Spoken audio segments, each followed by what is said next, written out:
So hey guys, welcome to our YouTube channel. In this video I'm going to show you how to remove all your personal info from the Google search. Before starting the video, don't forget to like this video and subscribe to our YouTube channel for more informative videos like this. And don't forget to hit the bell icon so you won't miss any update.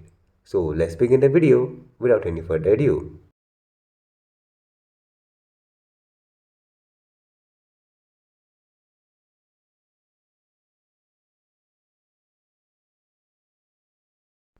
So to remove all your personal info from Google search, first of all open Google app in your smartphone. Here in the top right corner, you can see your profile picture. Click on your profile picture and select search history. Here you can see an option of saving to web and activity. Click on web and activity. Here select turn off. Here and select turn off and delete activity.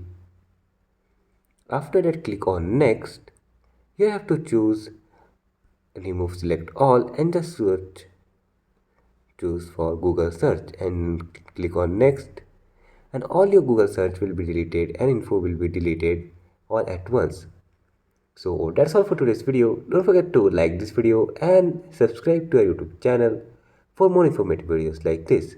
See you in the next video. Thanks for watching.